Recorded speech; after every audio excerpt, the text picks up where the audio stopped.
Welcome, everyone. I'm really glad to welcome you all to the second event in this year's virtual Civil War weekend from Virginia Tech. I'm Paul Quigley. I'm director of the Virginia Center for Civil War Studies. We sponsor the weekend each year with one notable exception. Last year, the event had to be canceled because of COVID. And of course, this year, also because of COVID, we are meeting virtually instead of in person. And as I said last week to those of you who were here then, I really miss seeing everyone in person. It's a highlight of my year in March to go to the Inn at Virginia Tech and welcome you all to Civil War weekend. But the upside of doing this on Zoom is that we get to include even more attendees than usual. It's free, of course, which is a major bonus, and is so much more accessible to people from all over the country. So whether you've been attending every year since we started this thing in 1991, or if this is your first time at any kind of Virginia Tech Civil War weekend, I'm really, really glad to have you with us. And just a quick reminder, next year, we're going to return to our usual in-person meetings. And it's going to be a special occurrence, really, for two reasons. First of all, because we'll be back in person after 1 year canceled and 1 year online. But even more so because it will be a tribute to the founder of the Virginia Center for Civil War Studies and of the Virginia Tech Civil War Weekend, Dr. James I. Bud Robertson Jr., who passed away in November 2019. So we are going to meet in person March 25th to 27th, 2022. It feels like a long way away, but it will be here before you know it. We will meet together to remember and honor Dr. Robertson's many contributions, both to Virginia Tech and to the world of Civil War history. Well, this year, in the meantime, we're going to meet 3 times over Zoom. Tonight is the second meeting, and the overarching theme of the event is resources for war. So last week, and again, I know lots of you were here last week, we heard 3 wonderful presentations on the theme of manpower and horsepower. And this week, our theme is going to be tangible resources. Next week, by the way, we'll move on to intangible resources. So each speaker will take about 15 minutes. And then after all 3 talks, we'll move into the discussion portion. And by the way, the discussion tonight will be jointly moderated by me and my colleague, Dr. Caroline Newhall, who's the postdoctoral fellow at the center at the moment. And you can type your questions anytime. So if a question comes up during one of the talks, feel free to type it into the Q&A box, or after the lectures, you'll still have the opportunity to do that. Whenever a question comes to mind, feel free to type it in, and we will do our very best to get to as many as we can. And just to let you know, the Civil War Weekend audience has developed a reputation, I'd say, among Civil War historians as a group who tends to ask really thoughtful, really knowledgeable, really interesting questions. So that kind of raises expectations, puts a lot of pressure on you for the Q&A session, and I'm looking forward to seeing you deliver. So our first speaker tonight, and I'll just introduce each speaker in turn right before they speak. So our first speaker is Dr. Sarah Jones Weicksel, and she earned her PhD from the University of Chicago. She's now the Director of Research and Publications at the American Historical Association in Washington, D.C. She's also an expert in the material culture of the Civil War, and most especially clothing. And that's the subject of a book she's working on right now, Clothing in the American Civil War Era, one I'm very much looking forward to reading when it comes out. And we're going to get a taste of her scholarship on this subject tonight with her lecture entitled Clothing People for War. Over to you. Thank you. Well, thank you so much, Paul, for the invitation to participate and for that wonderful introduction. I'm so glad to be able to participate in the weekend. So let me share my screen real quick. All right. So when I began my current book project, I really wanted to understand the human side of this war, the intimacy with which it was both experienced and fought at a very material level, at the level of material culture. How do people experience and negotiate the effects of war in their everyday lives? How do they wage war against one another, both on and off the battlefield? What were the racial and gender dimensions of that experience? How did women and men have to change in the midst of war? So as I began this research, I repeatedly encountered incidents related to clothing, from the remarkable to the mundane. The more archival sources I read, the more clothing I found. And so I wondered, just what was it about clothing? Why was it everywhere? And could people's experiences with clothing, with production, its use, its destruction, reveal something new about the nature and conduct of war, about the process of emancipation, or about wartime society itself? So I can firmly say that the answer is yes. Clothing played a critical role in how people experienced, negotiated, and waged war. The clothing that people made in war might seem inconsequential, especially when we think about the broader stakes. There's wartime mobilization, the carnage of the battlefield, the end of slavery. But clothing was central to the way in which people experienced all of these things. Wartime mobilization meant the mass production of army uniforms, drawing seamstresses and textile workers into more direct contact and conflict with the government than they had previously experienced. Debates over whether or not to wear body armor affected how men approached the battlefield, and the theft of clothing as men looted dead bodies added to the previously unfathomable horrors of the battlefield. The end of slavery posed a pressing need for clothing for hundreds of thousands of formerly enslaved people, and it created an entire market of new consumers. And the finer dresses, suits, and US Army uniforms that freed African Americans wore on Southern streets after the war enraged some white Southerners, and the ripping of that clothing was often the first of many atrocities that they endured.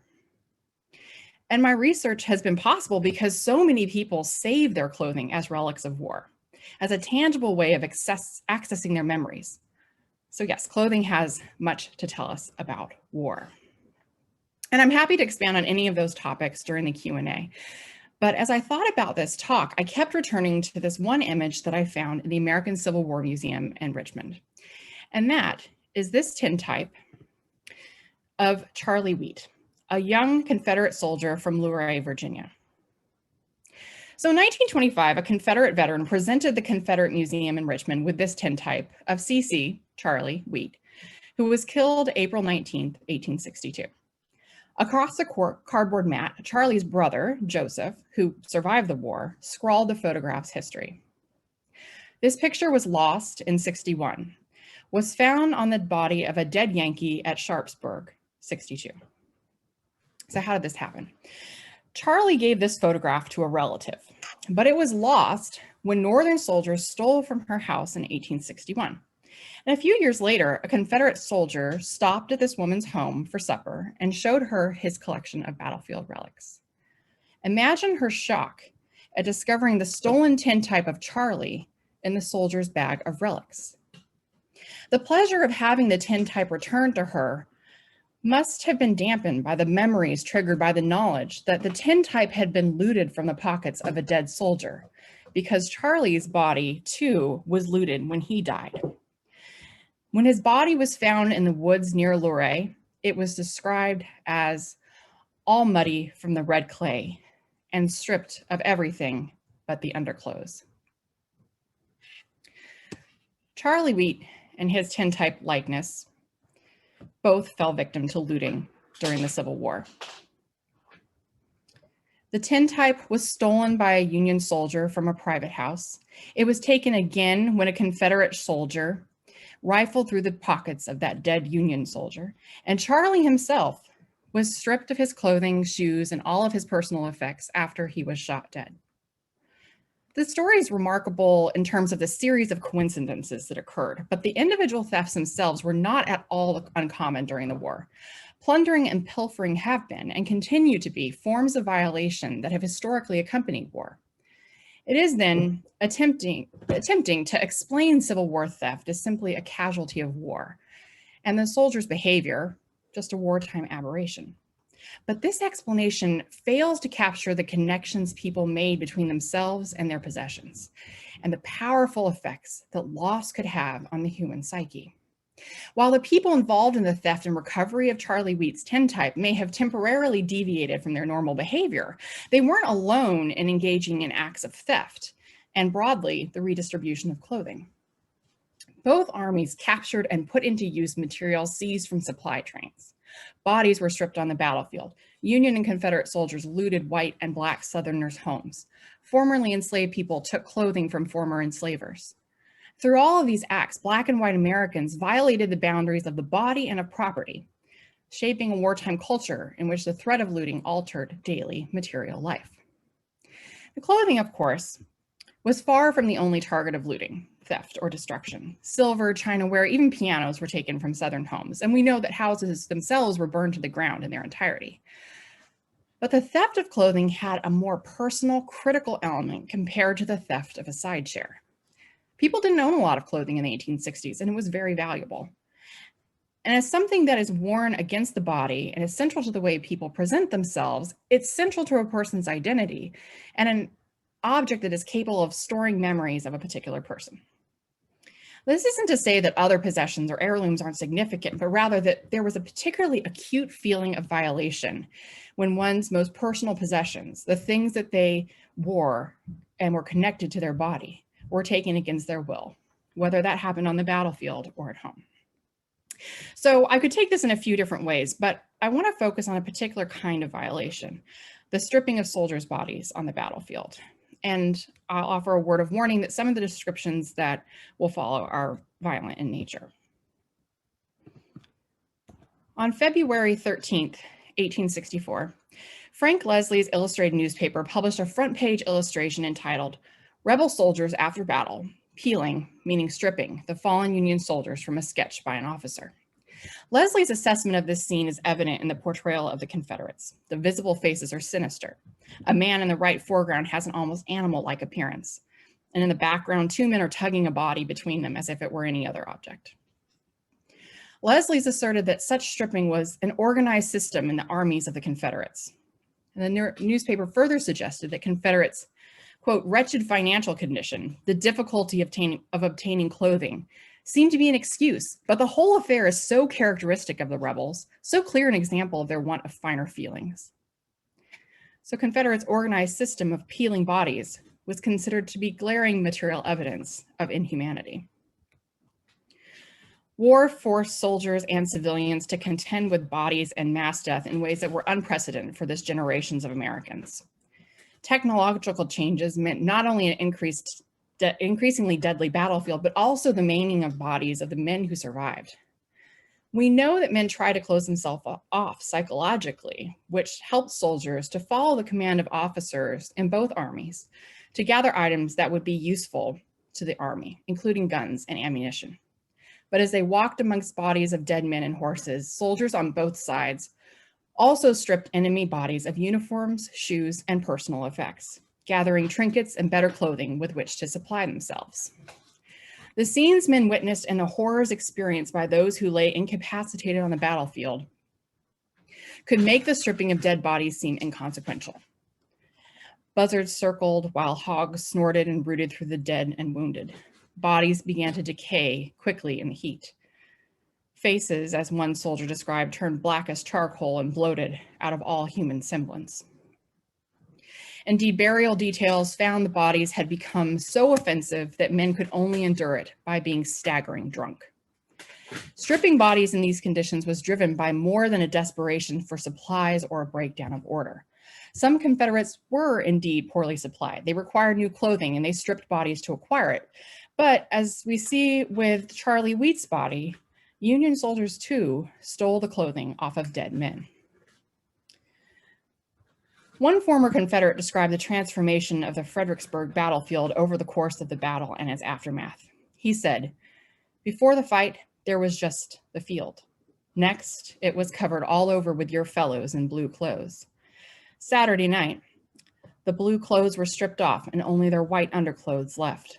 Monday night, these were stripped off, and Tuesday, they all lay in their naked skins." Words describing this stripping don't capture the corporeality of the act or experience. To take a dead man's clothes did not simply involve picking up an abandoned coat from the ground.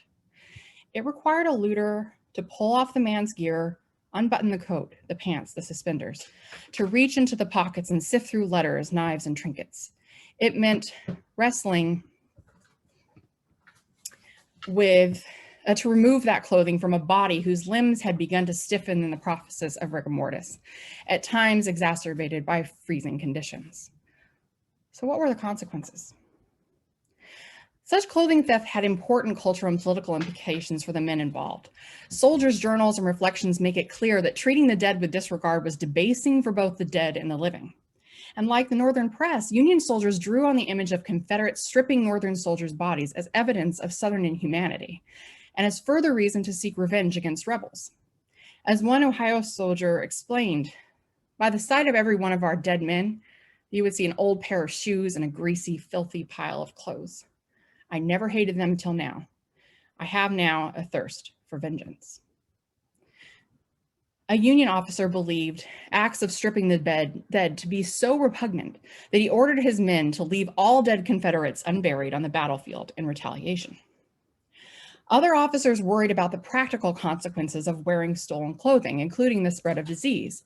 One officer ordered soldiers to avoid using all federal clothing after the recent appearance of the telltale rash and pustules of smallpox on the bodies of Confederates that was directly traced to the use of Yankee clothing that had been stolen from prisoners of war. Now, when the bodies had been removed from the battlefield, the material of battle remained, leading to yet another wave of scavenging. At Gettysburg, the ground was almost carpeted with knapsacks, haversacks, canteens, hats, caps, blankets. In fact, everything that goes to make the horrors of a battlefield. One might obtain a blanket or a cap, but as one soldier explained, many of the hats and caps are besmeared with brains and the blankets dotted with blood. Nevertheless, one man regularly went to communities near Chancellorsville in the wilderness where he bought boxes of salvaged clothing to trade. And that clothing was from families who had picked up soldiers' clothes from the battlefields. In this way, soldiers' gear and clothing made its way onto the secondhand market and into the homes of civilians. Both soldiers and civilians then might find themselves wearing the pants of a dead soldier during and after the war. While on his tour of the South's battlefields and ruined cities, John Trowbridge encountered a man who told him, "See that apple tree? I got a right good pair of pants off one of your soldiers under that tree once." Was he dead? Yes, shot through the head. The pants weren't hurt none. So Trowbridge turned to another man and said, "Did you rob a dead soldier of those pants you have on?" And the man replied that he had bought them in Fredericksburg and he had never robbed a dead man. So Trowbridge pressed him, "How do you know they weren't taken from a corpse?" The man replied that they might be, but it couldn't be helped. So this raises a significant question about the afterlives of looted clothing. What did it mean to wear the clothing and use the personal effects found in the pockets of the dead? In the mud and mire that was many soldiers' lives, it may have made little difference, but others seem to have been haunted or repulsed by the experience. Few soldiers seem to have written reflections on what it meant exactly to wear a dead man's clothes, but one imagines that when putting on a coat previously worn by a soldier who had died, a man might have considered how it had been obtained. Confederate soldier Alexander Hunter was proud of the coat he wore. So proud, in fact, that he later donated his coat to the Smithsonian. The coat was that of a dead man, but Hunter did not steal it. Rather, that dead man's sister gave it to him when she saw that he was wearing a tattered jacket. In contrast, another soldier's reaction to the discovery that the pocket watch he purchased secondhand had been looted from a dead man's body suggests that some men found the prospect of wearing such items absolutely repulsive. After the war ended, Charles Plumaker purchased this watch and had his initials engraved on it. In describing the purchase, he explained, "I bought a watch without knowing where it came from, but was told later by comrades of the very thief that this timepiece had been stolen from an officer at the Battle of Antietam." So Plumaker inquired further about that officer's identity and how he had died. The officer's death was caused by cannon fire. he was shot down 16 paces from the cannon's mouth. Plumaker didn't elaborate on the significance of the proximity of the officer to the cannon, but underlying his statement here is the knowledge that the officer would have been severely wounded, possibly mutilated. And the thought of this horrified Plumaker. He never wore the watch again, and he eventually seems to have tried to atone for what he considered a disgraceful act by sending the watch to the governor of the state of Virginia, not knowing the name of the man who had owned it. Eventually, it became part of the Confederate Museum in Richmond, Virginia. So although both Plumaker and Hunter had owned and used, at least for a time, articles that were taken from a dead man's body, they had opposite reactions to the experience.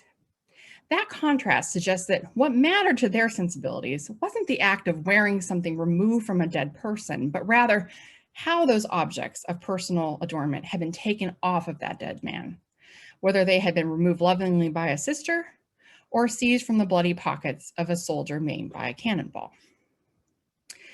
Battlefield theft involving clothing is typically described in general terms. Historians convey a battlefield scene in which soldiers picked clothing and possessions off of men's bodies whom they had never before seen. But even as soldiers walked the battlefield, pulling coats off of corpses they neither knew nor had killed, the dead rarely remained entirely anonymous. Clothing itself offered evidence of the owner's identity. It wasn't uncommon for soldiers to have their names written in their clothing as a means of identifying it when they sent it out for laundering. And tailors, too, marked clothing as part of an inventory and laundry control system. And then, of course, the items that were kept in the pockets of coats and trousers. In stripping a man's body of clothing, soldiers didn't only debase the humanity of those who had died in battle, they also stole their identity. Stripping and looting the pockets of bodies had devastating consequences for many families. With the burial process often taking days after the battle, many men's bodies had decayed beyond recognition. And although names written in collars were likely intended for laundry, they could be relied upon to pass on information to family members about a soldier's fate. Letters and papers and jacket pockets and knapsacks could provide clues about a soldier's identity. Insignia on hats helped identify the companies. When these items were stolen, the letters, the coats, and knapsacks, a body could remain unidentified.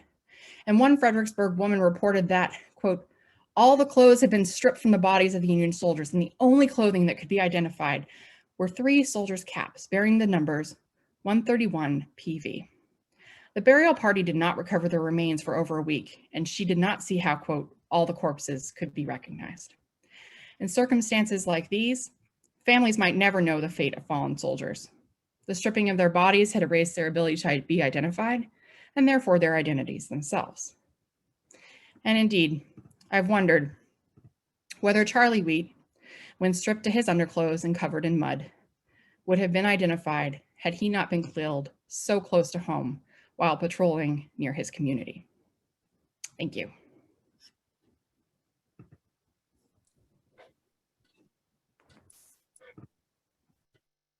Thank you very much for sharing those powerful stories with us.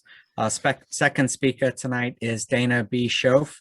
He is the editor of Civil War Times magazine, as well as a contributing editor to America's Civil War magazine. Shoaf serves on the advisory board at Shepherd University's George Tyler Moore Center for the Study of the Civil War. And I'm sure many of you out there have benefited either from his contributions to publishing about Civil War history, or maybe you've heard him at one of the many conferences and seminars and roundtables he's spoken at. His title tonight is Lead Assassins, a new spin on the Minie ball. And maybe he'll correct my pronunciation of Minie, I'm not sure, but I'll hand things over to you to find out. Thank you.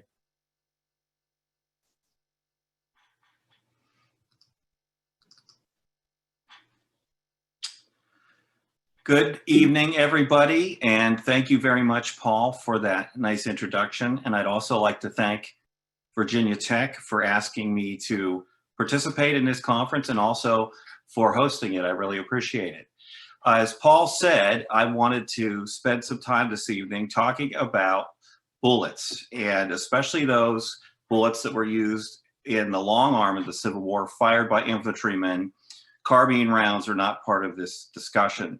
But I got interested in bullets a number of years ago, and I started to collect some of them, and I developed some thoughts about the bullet.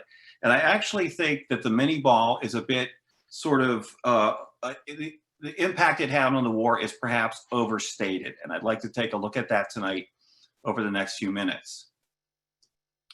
So to start things off, the Minié ball is an icon of the Civil War. And I think that's one of the things that a lot of people sort of connect its importance to through sort of its prevalence in the war. And we have this view of the bullet reinforced in numerous ways. One, when you visit battlefields, you see the Minié ball sort of in a super scale, like the 7th New Jersey Monument at Gettysburg near the wheat field. And just about every major battlefield will have a monument or two with a large Minié ball on it, sort of reemphasizing its supposed importance to the war, and of course, how it changed the battlefield, because these bullets were designed to be used with rifled muskets that had grooves cut in the inside of their barrels. Then these bullets, these Minié balls, were designed to expand and catch that rifling, which gave the bullets a spin and supposedly let them go longer and straighter and were more accurate. So they made the war much more deadly, is sort of the one of the general thoughts about it. So we've kind of all grown up sort of reading and feeling that about the Minié ball. The other thing about these bullets, tying them to the war and making us give them a sense of importance, is that they are prevalent. If you go to battlefields, any major battlefield, go to the relic shops around the battlefields, you will find bins of these bullets for sale for $3 to $5. They're inexpensive. Some of the most inexpensive relics of the Civil War. They feel good in your hand. They have a good tactile feel, and they give you something that can physically connect you to the conflict. You can take it home, and I imagine many of you out there actually have a Minié ball or two on your shelves. So before we get rolling on all of this, I wanted to give you a short history of the Minié ball to find out where it came from. And of course, many of you may be familiar that French Captain Claude Minié, and of course, as Paul said, Minié is sort of the French pronunciation. The Americanization is Minié ball. Either is fine. Invented the round in the late 1840s. And he wanted to produce a bullet that could be loaded quickly into rifled long arms that would also increase the effective range of infantrymen, enabling them to aim and hit an opponent 250 to 300 yards at least. This top sort of cutaway is a view of Minié's invention, and it's called a conical ball. That's sort of the technical term for it, and you can see it's very familiar to a shape many of you have seen. It comes to a cone or a point, and the base consists of several ridges or rings that are designed to flare out and catch the rifling. To achieve this flare, the bullet had a hollow base. Now, Minié's bullet expanded because there were these little metal discs in the base. And when the musket was fired, the expansion of gases from the gunpowder forced those metal discs up and forced the side of the base out, therefore making the bullet work. Now, almost immediately, this invention gets across the Atlantic. James Burton, pictured here, became the acting master armorer of the Harper's Ferry Arsenal in 1849. So the same year Minié invents it, Burton begins to tinker with the Minié ball to try to come up with his own spin on it, if you will. And in 1855, he arrives at this variation. And it's very similar to what Minié had designed, but you can see the base is much different. It's a triangular opening and much thinner sides, which allowed for the omission of those metal discs, because this would allow production to speed up. If you don't have to worry about making the little discs and inserting them, you can make the bullet much faster. It was tried by the United States Army and adopted as the official bullet of the United States Army in 1855. Now, moving on to the bullets themselves. Here's a picture of 3 projectiles, 69 caliber, 58 caliber, and 54 caliber, generally the most common calibers used during the war. These are all Union issue bullets. And they look like sort of standard issue. They look like they're all the same. But if you look closely, they're different. They have variations between them. And I will get into more of this as we move through. Some of them, the one in the middle, for example, is swaged or forced through a machine, stamped, if you will. The two on the flanks are cast. So these bullets are made in different, I should say the middle bullet is actually swedged and then turned on a lathe. So they're made in different ways. And so there really is no standard bullet in the Civil War. And I think the round really is experimental throughout the conflict because it's only been on the military landscape a very short amount of time. And throughout the war, people are still going to try to tinker with how do you make the perfect mini ball. So there's a lot of variations on these bullets that are going to affect their effectiveness. Let's start by taking a look at some of the federal variants out there. These are just 4 of the many variants that existed. From left to right in both cases, this is on the left is the standing bullet, and on the right you see its base in the same order. The leftmost bullet is a Shaler 3-piece bullet. This was invented by Reuben and Ira Shaler and patented in August 12th, 1862. It consisted of 3 separate slugs that nested into each other. And the idea was it would triple the lethality of the soldier using this round. The bottom slug has a hollow base, as you see, just like Burton's bullet does, and it has the same capacity to flare that bullet out to catch the rifling. The slugs were supposed to separate when they left the muzzle, hopefully each finding their own individual target. But in many cases, they don't work. The bullets did not actually separate. And when they did separate, they were wildly inaccurate. They could plunge into the ground, and the bullet was not really successful. Still, 300,000 and some of these were issued out to Union soldiers during the war. And the Shalers actually had 3 different variants of their variant trying to make this thing work effectively, and it never really did. Next to the Shaler, we see a dark-colored bullet. This is Samuel Gardner's explosive musket shell. That was the term that he gave to it. The reason it's called a musket shell is it was designed to explode, and it's made out of pewter. All these other bullets are made out of lead, but this bullet is made out of pewter because pewter is brittle and will shatter more easily into jagged shapes. And it's called a musket shell because as you see this projection on the base, this was filled with a slow-burning material. When the weapon is fired, the gunpowder gases ignite that slow-burning material, which burns like a fuse as this bullet supposedly sailed through the air toward the Confederate battle line, exploding at just the right moment and creating shrapnel and inflicting more wounds. They didn't always work, and there were only about 45,000 of those bullets issued before it was found out they were really impractical. And those bullets, actually, it's kind of interesting, are only associated with the Army of the Potomac in 2 campaigns. The Chancellorsville campaign and the Gettysburg campaign is where you find them recovered by archaeologists and metal detectorists, but at no other point in the war. So they had a very short time in the field. Next to this, we have a 69 caliber slug, and this slug is actually lathe turned.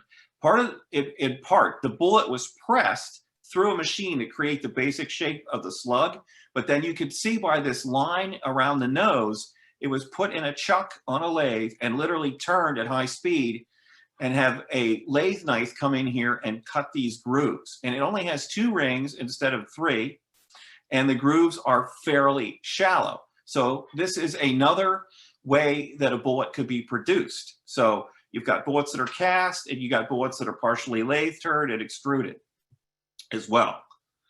The far right bullet is a Williams cleaner round, and the cleaner is more of a modern name than anything because this was invented by Elijah Williams of Philadelphia in December of 1862.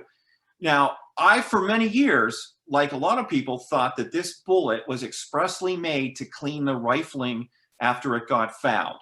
1 Williams cleaner round was issued per 10 regular cartridges to Union infantrymen for much of the war. The way this bullet worked is when the musket was fired, the gases would force this zinc disc up. It would expand a little bit and catch the rifling as it went out, supposedly scouring it of the fouling that built up from black powder. But Williams developed this simply as another variant of a Burton ball. This was his idea of what a perfect mini ball should be. Again, trying to, you know, a variation of this fairly new invention. And it was the United States Army ordnance officers that thought it might have a capability of cleaning the rifling when it was fired. Many Union infantrymen, however, did not like this bullet at all. They thought it damaged their rifling more than it helped it. And these particular rounds came in different colored cartridge paper, in blue or red, sometimes green. So soldiers could identify the round in their cartridge box, and many of them threw them away. They're excavated unfired in great numbers. And also archaeologists have recovered sort of, you know, great accumulations of these Williams cleaner rounds where there was an ammunition issue. The soldiers went through loading their cartridge box and simply throwing the cleaners in a pile on the ground and marching away. They didn't want anything to do with them. So here we see 4 variants and how bullets were made, and also sort of not very successful bullets. Turning to the Confederate side of the line, you find even more variations. This is just really the tip of the iceberg for Confederate bullets, really, these 4 rounds that I selected. Starting on the left, we see this very ungainly looking bullet that is obviously cast. You see this mismatched casting line. This is a 69 caliber bullet made at the Raleigh School for the Deaf, Dumb, and Blind in Raleigh, North Carolina. The Raleigh Arsenal contracted with that school to make cartridges, and the young boys of the school who were able to do so cast these bullets. And the school made about 1 million rounds during the war. So they made a lot in 69, 58, and 54 caliber, all 3 major calibers. So take a look, you can see how poorly cast it is. And then if you look at the base, look how much thicker it is on the bottom as opposed to the top. A very poorly cast bullet. Next to it is an Austrian copy. The state of North Carolina also imported these molds from Austria, these European style bullets. They are a little different, that they don't have a conical base. They have a flat base, and they were designed when the musket was fired that the base would be forced up and force out this middle fin, which would catch the rifling. So yet another variant. Next to that, we see a bullet known by collectors as a high base. That's a collector's term. The Charleston Arsenal produced these. These were cast. And you see they have basically 2 rings here and very shallow grooves and a high base. Next to that is a bullet known by collectors as the Georgia Teat. It's a little larger in size. It's also cast. And if you look at the base over here, what you'll notice, the reason it gets that name is in the middle, there's this little appendage that sticks down. You can kind of see it. That's left from the casting process.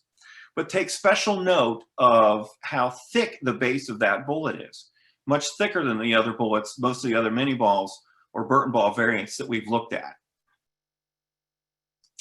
So let's take, sorry about that. Let's take a little closer look at a specific Confederate bullet to give you another example. And this bullet was very commonly issued to Confederate troops for 2 years of the war. This is Frederick Gardner's problematic bullet. That's what I call it. And we see it here represented in 69, 58, and 54 caliber. It's also a cast bullet. It was unusual in a number of regards. The diagram shows you that this bullet, unlike other rounds, was not encased in a paper cartridge. Rather, the cartridge was crimped into the base of the bullet during a manufacturing process, and those little dots represent gunpowder inside the paper cartridge.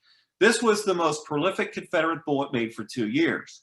And this design was supposed to speed production by skipping a step of having the bullet then put in another paper cartridge. And it did increase the production of this round. And in these slides here, you can see the base of Frederick Gardner's bullet here, and you can see the 2 layers of lead between which the paper cartridge was crimped. You may also notice that this particular bullet has a very deep base, okay? So when you cast a bullet like these bullets were cast, there's some problems that could get built in. One, air bubbles can form if the mold is not hot enough, if the lead is not the right temperature. So internal flaws can occur in a bullet. With coupling those flaws with the fact that this base was very deep, these bullets were very prone to blow-throughs, where literally when the musket is fired, the bullet's top blows through, it blows off. And you can imagine then these rounds are ineffective. They more or less tumble out of the musket. They don't have any real accuracy. And on the far right, you can just see daylight through that example. It's blown clear through. These are not uncommon finds by relic hunters and archaeologists. I own these three. They weren't very expensive, and that means they're not very rare. And really, you know, besides that, this bullet was still commonly issued for 2 years of the conflict. And even after the production ceased, it was still issued out. And production will cease in January '64 because of this problem with the blow-through, as well as some others. But again, another sort of variation on the mini ball that doesn't work very well. Let's take a quick look at imported English rounds, okay? A lot of bullets were imported from England by both sides and used during the war by both sides. The .577 caliber English round is very common. This is a nice example of one here. And you can see these bullets are stamped or extruded without any rings at all. They're flat. And they relied on Minie's system to flare out to catch the rifling. This, however, is not a little metal cup. This was a tiny little boxwood plug that was inserted in the base. And when the musket is fired, it slams forward, expanding the base of the bullet to catch the rifling. Over here on the left, we see an actual English cartridge made by E.A. Ludlow in England. And they actually did put labels on every cartridge that they made. And in the base here, we see dried wax where this cartridge has been dipped in wax. A soldier would take, of course, the top of this cartridge, this little tab, tear it off with his teeth and pour the powder into the barrel of his musket. Now, in this cartridge, the bullet is oriented with the cone up. So the cone is actually here in this bullet and the bottom is here. So after pouring the powder in his musket, the soldier would have to turn the cartridge around again, place the waxed end in the muzzle and ram it down. That's in direct contrast to the American cartridges that are made with the bullets facing down. The top of the bullet is here and the base is here, and this is the gunpowder. So when this cartridge is torn open, you simply turn it upside down, squeeze out the powder, and then the bullet. Now, soldiers could get mixed issues of these from one time to another because they often would work in the same weapon. And one of the things you also see are bullets, as you see here illustrated on the bottom, that are loaded upside down. This particular round was loaded upside down in a .58 caliber musket, and it was pulled out by a worm when a soldier was coming off picket duty or something like that. But numerous examples of this type of problem have been found in bullets that were in fact fired because, of course, these troops don't have the best training, and this is another mistake that can happen. Now, before I talk a little bit about buck and ball, I just want to reiterate that you see in all these variants, each one of these variants is going to have different flight characteristics. It's going to require a different amount of powder to make it work effectively. And if a bullet has a few grains less powder, it won't fly as well as it was designed to do so. And you've got nervous soldiers spilling gunpowder and all over the battlefield. You always hear about soldiers with grime on their face from gunpowder. And I've talked to people that have fired these live, and they can become wildly inaccurate if you don't have the right amount of powder in there. So this is a buck and ball cartridge, also issued to Civil War soldiers who carried smoothbore weapons, and those are weapons without any rifling in the barrel. It's a .69 caliber round ball with 3 .32 caliber buckshots above it. And really, this round is just as effective as the mini ball during the Civil War. Most killing is done at 60 to 80 yards, if you imagine a football field.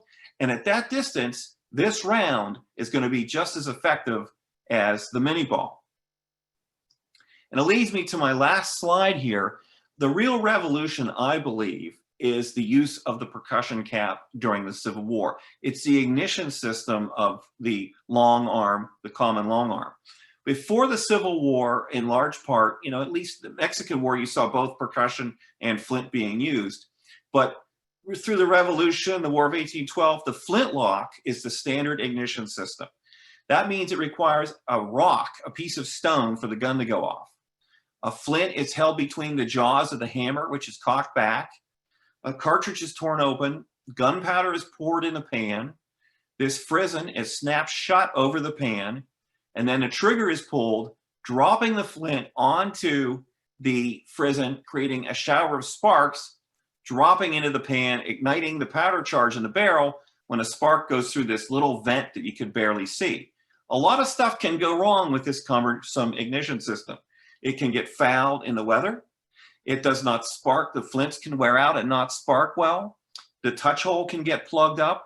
And you could even, as I said, you really can't fire this even when it's damp sometimes. High humidity will prevent that exposed pan from going off and discharging the weapon. By the Civil War, the percussion lock is common. The first percussion muskets are issued to United States troops, the model 1842 smoothbore. You can see it's a much simplified lock. All of this has been replaced by this cone or nipple, over which is placed this little copper percussion cap with fulminate of mercury. The hammer is pulled back to full cock. One of these top hats is placed over the cone. The trigger is pulled, the hammer comes down, and a spark will drop into the barrel, igniting the main charge. So compared to the Minie ball, we don't know much about the percussion cap's development or its acceptance by the United States Army. It's one of the things that I hope to further research when COVID allows us to get back into the archives, because they did test the percussion caps, the United States Army. But it is certainly a more weatherproof, faster to load round, which gives soldiers the greater opportunity to fire at will. So when an enemy battle line is crossing a ground toward a defensive position, the soldiers in the defensive position are firing at will, meaning every man is firing in his own rhythm. So there's constantly lead going down range, throwing these bullets out in the air much more quickly. And you have to also realize the weatherproof nature of this is very significant, because battles are fought in the rain during the Civil War, like Spotsylvania, for example.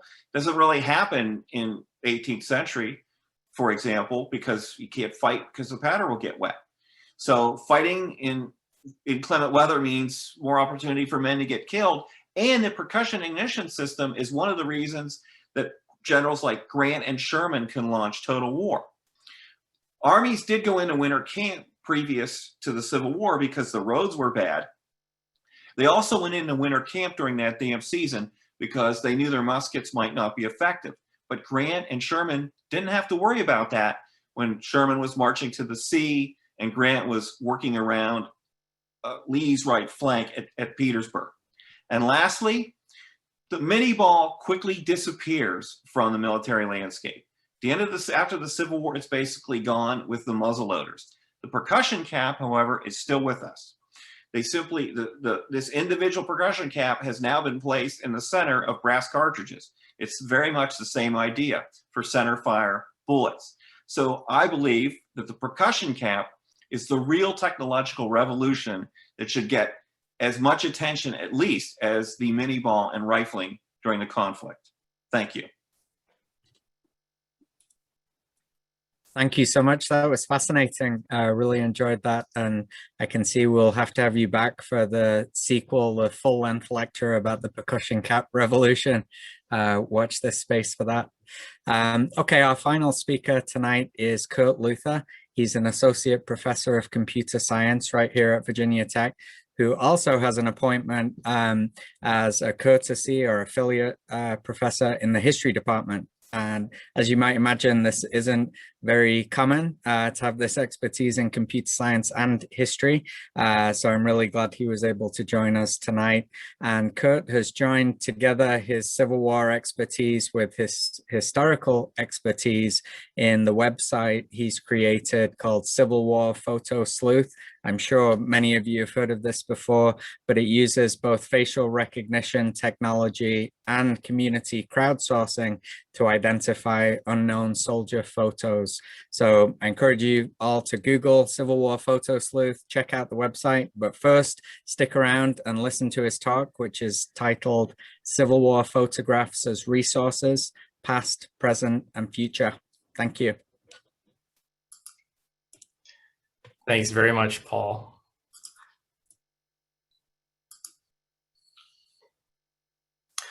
All right. So, as Paul mentioned, I am going to talk about Civil War photos and how they serve as resources. And of course, I'll start with the history, how photos were used as resources during the Civil War years and directly after. But as Paul mentioned, I'm also a computer scientist, so I will also be talking about how Civil War photos can be used as modern resources and even how they might be used in the future. In particular, I'm going to talk about how we're creating new technologies that unlock the mysteries of these photographs. So photos were really important to people who lived during the Civil War era. It was an exciting time for photography. It was a relatively new technology. The Civil War was, of course, the first widely documented war through photography. And it was becoming cheap enough that just about anybody could afford to get their photos taken. So it was good timing as far as the Civil War breaking out. Photos were really important to families. Soldiers going off to war, they want photos of loved ones to bring with them. The loved ones back home are wanting to have photos of the soldiers going off to war. And they almost literally became the social media of the era. People would collect photos of not just family members and friends, but also celebrities, commanding generals on both sides of the armies, politicians, you name it. They were famously called the sentimental greenbacks of the day. And I think these images here show how valuable they were as emotional resources. And you can see just in these two selections, the contrast of sadness on the one hand and happiness and joy on the other. The woman on the left, she's wearing a mourning brooch and she's holding a framed photo of a loved one, perhaps her husband. On the right, these two soldiers expressing friendship and humor as they share a couple of cigars. And I think we're familiar with this kind of emotional power because they hold a similar power for us today. And not just these photos that we're looking at from the Civil War era, but also the ones we create ourselves. But what might be less familiar is how these photos are also valuable as informational resources. And that's what I'm going to talk mostly about today. So this is the second story you'll hear tonight about a photograph found on the body of a dead soldier. This is a relatively well-known story, I think, of a soldier found, a Union soldier found on the battlefield at Gettysburg, killed and unidentified. But on his person is a photograph with 3 children. And once this was learned, there was a sort of national campaign to try to identify this soldier through the photograph of these 3 children. And so the photo was copied in carte de visites, like the one you see here, and widely circulated, and it actually worked. It was the soldier was identified through the identification of his children, and his name was Sergeant Amos Humiston of 154th New York, who you can also see a real photograph of down here as well. So here's an example of Civil War photos being used to identify a soldier whose body was otherwise unidentified. We'll see some other examples of other ways that Civil War photos can be used as identifications. For example, they were also used to help identify mail and letters. So the Postal Service had a branch called the Dead Letter Office, where undelivered mail was accumulated, and there were clerks who were tasked with trying to figure out where these letters were supposed to be delivered. The clerks were actually women and clergymen who were thought to be more trustworthy. And they were allowed, if they couldn't decipher the handwriting on the envelopes or couldn't figure out where the invalid address was supposed to go, they were actually allowed to open the letters and use the contents to figure out where they should go. And oftentimes the contents included photographs. And what you would end up with are these large collections of photographs that were linked to undelivered letters that would be mounted and displayed in the post office in Washington, D.C. They were mounted on these big placards that you see here.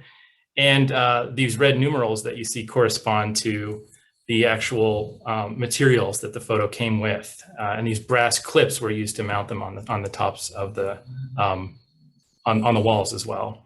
So people would come into this office and try to identify the soldiers in the photos and then use that to get material that maybe was intended for them, an undelivered letter or note. So the war ends and many of these photos remain unidentified. And so there's this sort of national crowdsourcing campaign, early crowdsourcing campaign to try to figure out where they belong. And so these photos were actually bound up into a big giant photo album. And this album had its own customized wooden cradle that was used to house it. And it would travel across the country to different kinds of events, like for the example, different World's Fairs.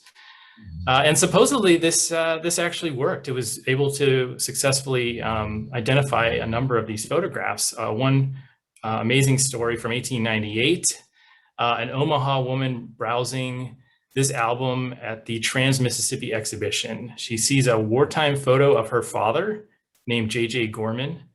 He was in the 86 Indiana, and he mailed the photo from Camp Carrington to his family in 1862. So 35 years later, his family finally receives the photograph, and the soldier who was so actually still alive was so pleased that he sent a thank you letter to the exhibit director and said, "I'm greatly obliged for the return of the picture." So, this is 1898. Within a decade or two, much of the Civil War generation had passed on, and relatives and ancestors, descendants rather, are wondering who are in these photos. And it's a question that we're still asking today, maybe more than ever. So next I want to talk about how collectors and historians and others are engaging with Civil War photos today as informational resources, and some of the research that I've done on this topic. And I call this photo sleuthing. It's basically this idea of using these photographs to identify the subjects of the photos. And amazingly, many of these photographs survive 150 years later. One estimate is at least 4 million just Union photographs are still around. But of course, we only know who the identities are for a few of them, maybe 10 to 20% by one estimate. But we want to know, all kinds of people want to know. Historians and genealogists and archivists and collectors and dealers all have different motivations for trying to identify the portraits. And they're using a variety of digital as well as traditional methods to do so. Increasingly, they're using social media to gather and try to conduct this photo sleuthing and solve these mysteries together. So I've interviewed a number of Civil War photo sleuths to understand more about their motives and their process. For example, their motives include the joy of solving the mystery. It's like a big giant jigsaw puzzle. Wanting to help the descendants of those pictured in the photographs. Discovering the stories of the soldiers who were pictured, trying to learn their wartime experiences and put a name to the face. And then, of course, making money. There's greatly increased value if we can identify the name and behind the photograph. So I've also studied the process that Civil War photo sleuths engage in when they're trying to identify these unknown photographs. And it's really a fascinating process. There's just a couple of steps I'll have time to talk about today, but I think they're illustrative of the fascinating journey, but also the challenges. So first, early on in the process, the photo sleuth will try to identify clues in the image itself. And there's clues on both the front and the back of the image. The face obviously is useful, but beyond the face, we have the uniform with its rank insignia, the weapons or equipment on the soldier, the photographer's props, and maybe the painted backdrop or other elements in the photograph. Even the border style on the mount can be used to help date the image. And then the back, of course, has lots of valuable clues, or it can. Sometimes the name of the photographer, it's the location of the studio. If there's a tax stamp, that can help date it to a particular period of time, maybe some kind of an inscription. So all these things can help narrow down possibilities. And what do you do after that? Well, then you try to find reference imagery to try to actually determine identity for this soldier. So let me take an example that should be easy. It's a photograph of a Union general. And you can tell he's a general because he's wearing the coat and the hat of a brigadier general. However, once we determine that, we have to go and find photographs of generals. And it turns out there is actually a book just about Union generals. There aren't books for all different ranks, but there are in this case. And there's 583 different photographs in this book. If you went through it page by page, you would be disappointed because this guy is not actually in there. And the reason is that he is wearing this brigadier general's uniform because he was received a brevet or an honorary promotion to a brigadier general, when in fact that was not his official rank. So he doesn't appear in this book. He actually appears in a different book with 1,400 other generals, brevet brigadier generals. And if you page through that book, eventually hundreds in, you'll get a photograph of this guy who looks a lot like our mystery soldier. And this is a general, one of the highest ranking soldiers, most likely to be photographed, one of the easiest to recognize. You can imagine how challenging it would be if it wasn't such a prominent individual. And indeed, that's what the photo sleuths told me in their interviews. Oftentimes they don't even bother trying to identify the soldier if he doesn't have a certain rank, maybe field grade or above. And the lowest ranks, enlisted men, privates, are almost impossible, they found. So this is clearly challenging. Furthermore, we're finding that photographs from the Civil War era are being used for modern day misinformation. There's a fascinating research paper by some folks at UVA talking about this photograph here that was being sold as supposedly a photograph of Black Confederates. And what it turned out to be was actually a cropped, decolorized view of a lithograph of Union US colored troops, which you can see pictured up here. And through some additional research, I was able to determine that the soldier pictured on the left, who's actually cropped out in the so-called Confederate view, he's actually a real person. His name is Lieutenant George Heath. He was adjutant at one of the training camps for US colored troops. So certainly not Black Confederates and certainly not Confederates in any way, but this old photograph was being used to promote a modern day narrative. Likewise, just in the last couple of years, we've seen Civil War photos being used to promote political misinformation. In this case, a claim that this was a photograph of Joe Biden's slave-owning ancestor, Joseph J. Biden. I was able to research this photo and identify him as a completely different soldier and sort of contradict this claim. There actually wasn't any Joseph J. Biden in general, but this photo is also a completely different person. So we're seeing how these historical images actually have very salient modern day relevance in surprising circumstances. So identifying these photos is challenging. Folks are using these images for misinformation purposes. How can we try to improve this situation? How can we try to help photo sleuths do what they do? And that led us to create a website called Civil War Photo Sleuth that Paul mentioned. This is a free website that combines face recognition with community or crowdsourcing to try to identify these unknown individuals in Civil War era photographs.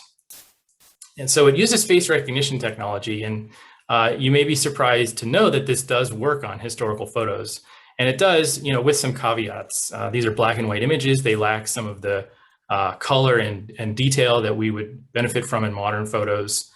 Sometimes they have damage, holes that make it less effective, but it can still be really useful for narrowing down possibilities from tens of thousands to just a few promising candidates. Let me show you a short video of how the software works if you haven't used it before.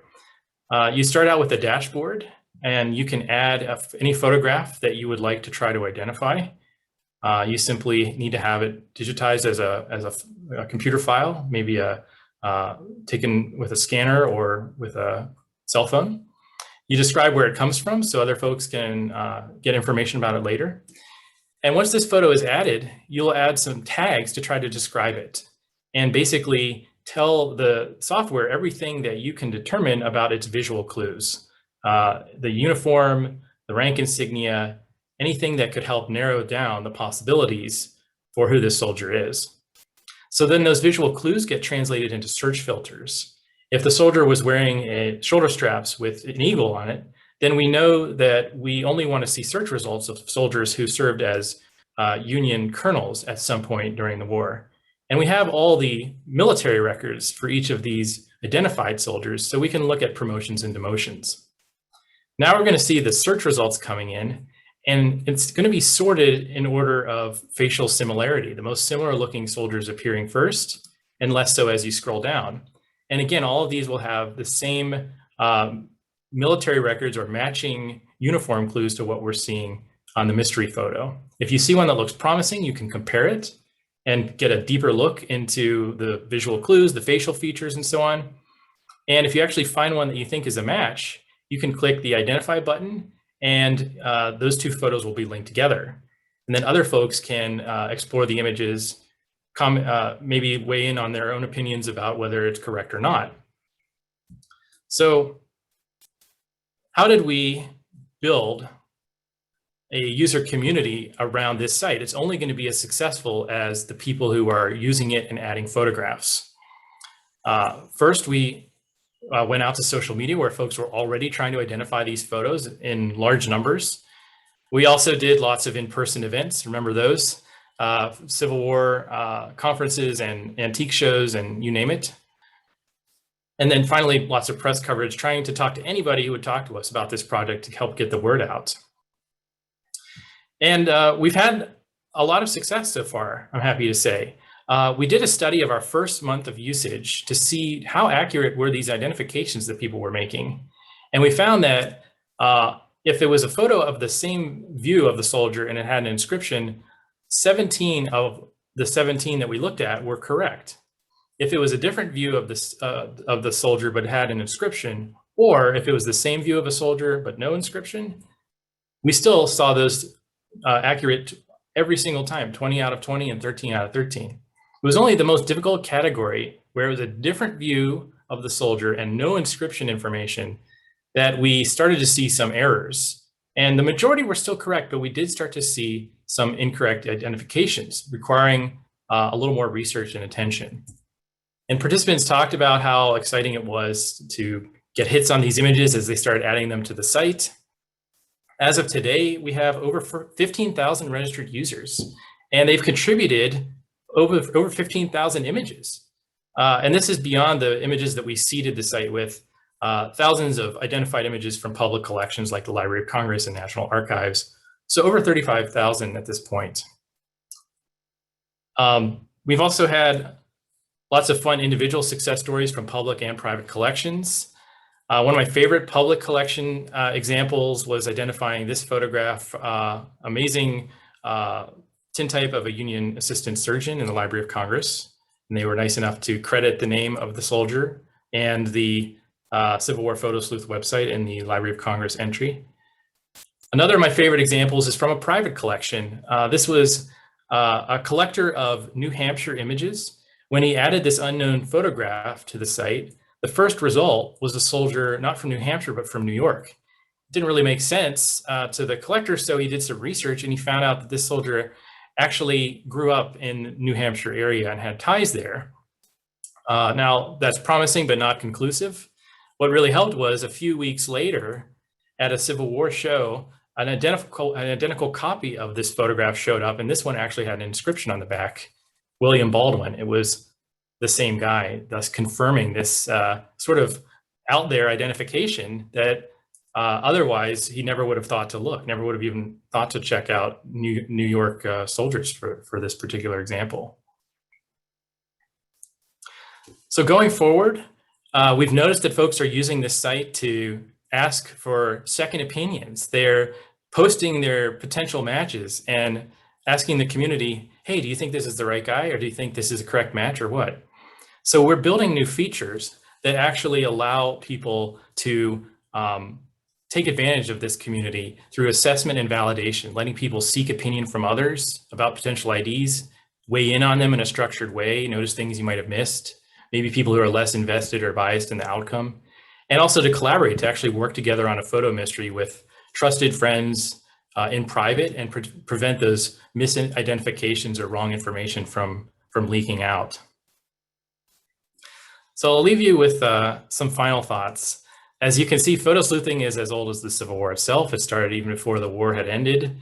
And these photos serve as both emotional and informational, sometimes misinformational resources, both then and now. The motives for doing photo sleuthing and the techniques have changed over time. And we can see that today, community and computation or technology offer complementary strengths. So I think the future of photo sleuthing is bright, but challenges remain. And I think what's really exciting here is that these combinations of community and technology not only let us solve these mysteries from the past, it allows us to solve mysteries of the past. As one example, recall that placard of the dead letter office that I showed earlier.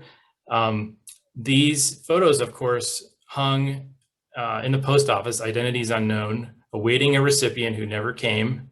And today we're able to apply modern photo sleuthing techniques to begin to rediscover their lost identities. This soldier, for example, is Lieutenant Charles Weixel of the 5th Connecticut Infantry. And with your help, we can build on the efforts of the original photo sleuths and continue their important work. So thank you very much.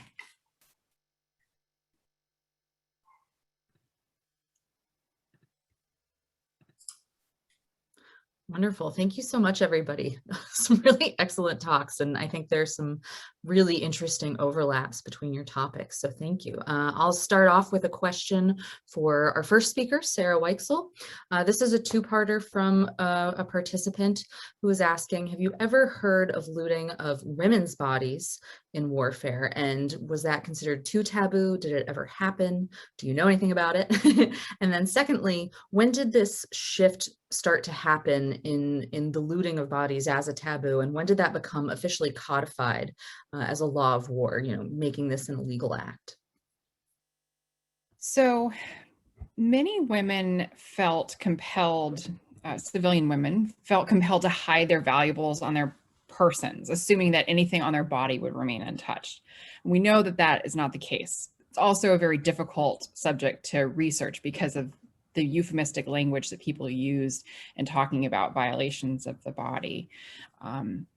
So there are accounts of women hiding valuables beneath their skirts. Those are very common, but that experience very class-based because both in terms of the items that were hidden and also in the manner in which it was done. Like the experience of a clanking silver teapot hidden under one's dress requires both objects of value and also the fashion to conceal them, which would be a hoop skirt. So during the Civil War, elite women especially, resurrected the use of the pocket, which is a large flat bag that was tied around a woman's waist, and they would wear those beneath their dresses and include their valuables there. Now that could be worn under any kind of dress. It could also be exchanged between members of the family. But there were also women who would sew coins into garments themselves. So they would actually individually stitch around a coin within the fabric, which would silence the coins and therefore decrease chances of discovery. People were very worried about when they moved, would someone notice that there was something that they were hiding.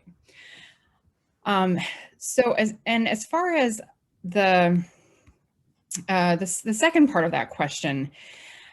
So this is a really kind of murky territory during the Civil War era. There are certainly parts of the Lieber Code that could be applied to this. One of those says that money and other valuables that are on the person of a prisoner, like watches or jewelry, and extra clothing are to be regarded as private property of the prisoner and are to be left with them. And there's also things that say if a lot of uniforms are stolen or acquired from a wagon, that those uniforms need to be marked in another way in order to be used to distinguish them from the enemy.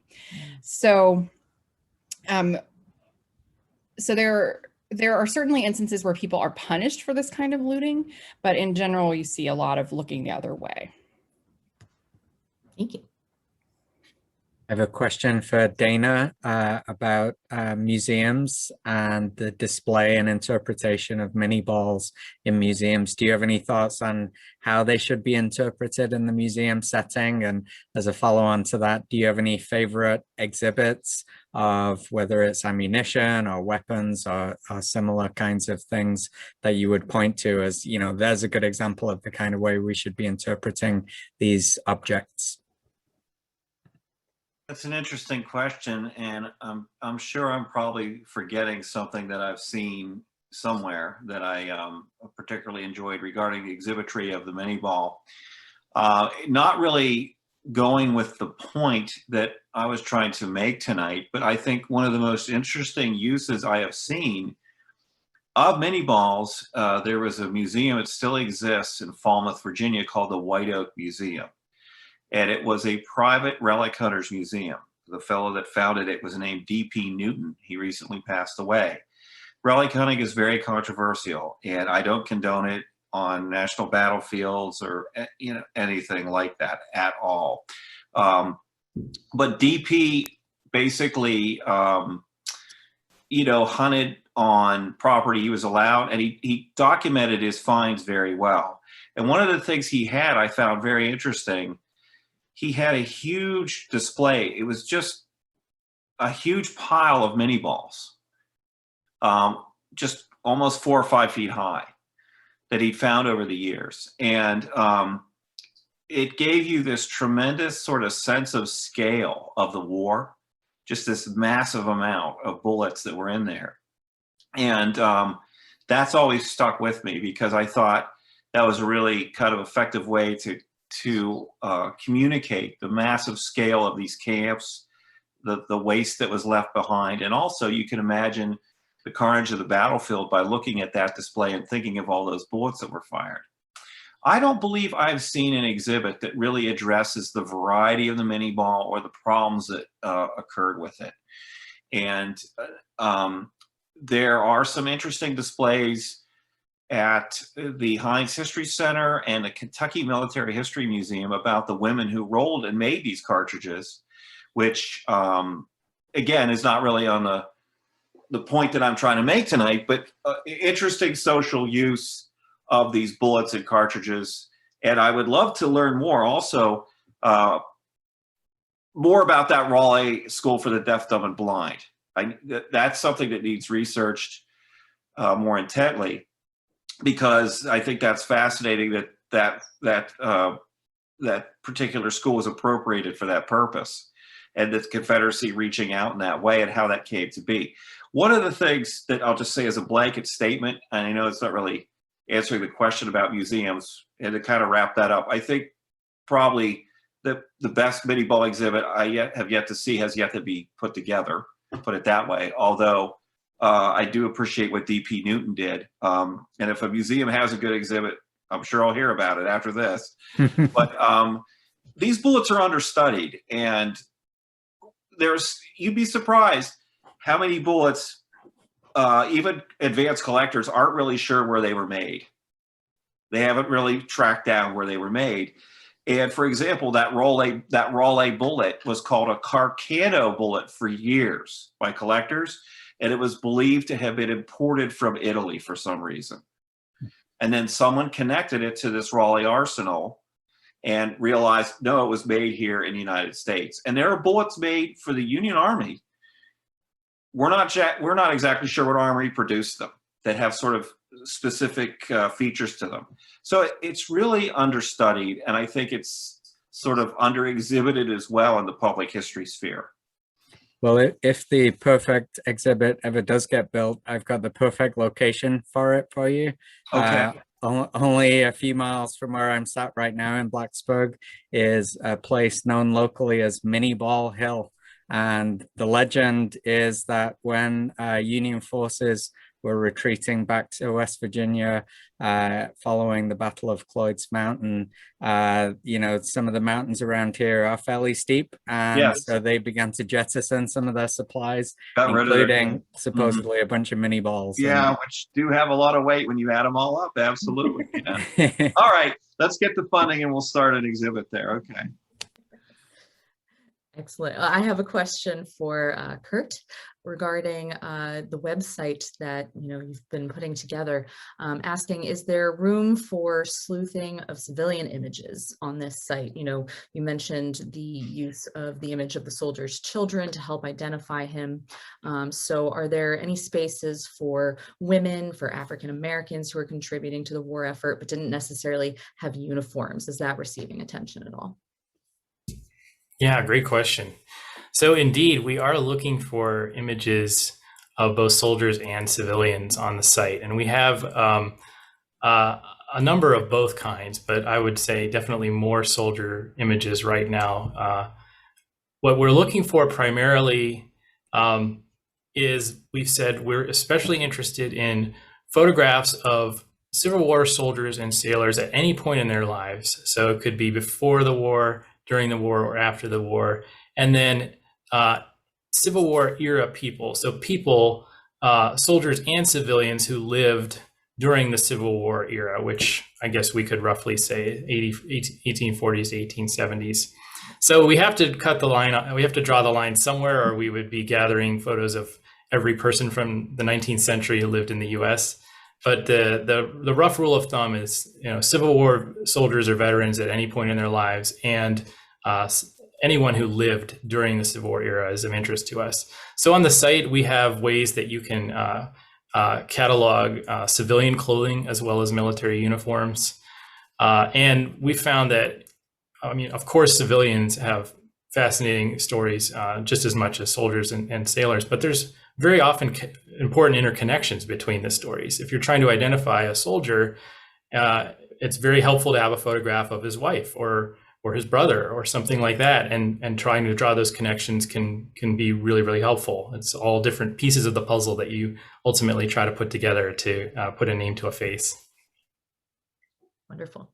Yeah, I love the site. It's an excellent resource. It's great. I have another question for Sarah. We don't necessarily have to go in the exact same order all the time, but another question for Sarah, which is, have you come across examples of soldiers being formally punished by their superiors for stripping the dead? I have. More frequently, though, what I see is more of a chastisement or a punishment that has to do with slowing down the army. And that is especially the case for looting more generally. Essentially, if you have too much to carry, you're going to be asked to abandon it, and in order for the army to keep moving quickly. So there are a kind of range of punishments, so to speak, both formal but also a bit of peer pressure, I suppose. Yeah, thank you.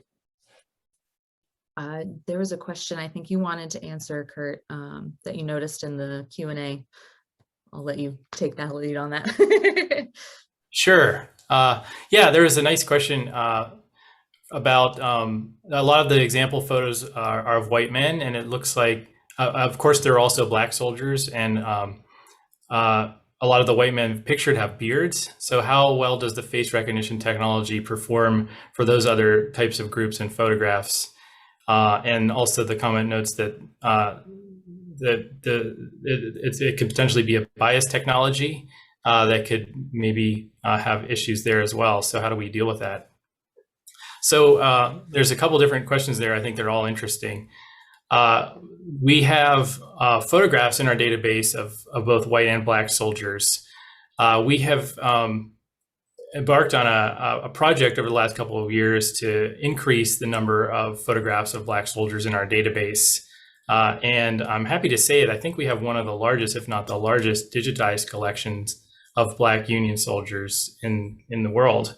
And that's just a lot of hard work trying to scour the public archives to find those images, but also generous users contributing the images in their own collections. Now, we face a couple of issues with respect to bias. There's the issue of historical bias and the fact that there were just not as many photographs of black soldiers made, and fewer of those have survived today. It's actually kind of amazing. Ron Coddington has a wonderful a book of photographs of African-American soldiers. And he writes in that book how difficult it was to find even 70 odd examples of identified photos of black Union soldiers. So we're talking, it was hard to find 70 in the entire world. So the numbers of identified images for black soldiers are just far, far lower than they are for white soldiers, unfortunately. We do have a pretty decent collection of unidentified images, though. As for bias, beyond historical bias, there's also bias with the face recognition technology that has been an issue that you've probably heard about in the news. So what we've tried to do to combat that is we're using a technology that Microsoft has provided called the Face API. And Microsoft has done an especially good job among the big tech companies that offer this service to try to mitigate some of the bias that the algorithm has shown. So they've tried to add more training data, more examples of black faces to the database in order to make it more accurate on those kinds of images. And they've seen big strides of improvement with that effort being made. Wonderful. Thank you. Dana, question about percussion caps. Did the technology come from Europe or the United States originally? It was invented in England in the 1820s, is believed to be the first use of it. I don't have the gentleman's name right on the tip of my tongue right now, but it was developed by hunters because they felt that the flash of the flintlock, that brief moment before the barrel discharged, startled the birds and would allow them to get away. So I guess this bloodthirsty motive was to shoot more birds, and they came up with this ignition system that didn't flash like that. And from that beginning, it sort of developed and was eventually studied by the militaries and adopted.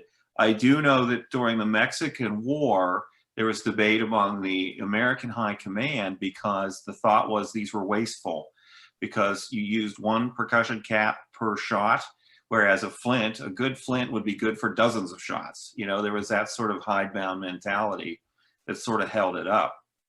And I do know Michael Music, whose name might be familiar to some of you, worked in the archives for many years, told me that there are records and papers from the period of the testing of the percussion cap by the United States Army. So I, again, hope I can get there at some point and find out more about it. But that's what I mean. It's sort of understudied. We don't know, you know, Minie's name is attached to his invention.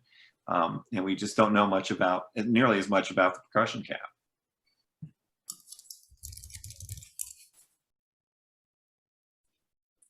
We have time for maybe one more question. Caroline, if you have one. Yeah, sure. Would it be possible to do that question that you posed last week, perhaps, about how you all see your particular topic and its importance and relative effect on the Civil War itself, and just, you know, the impact of what you study in particular?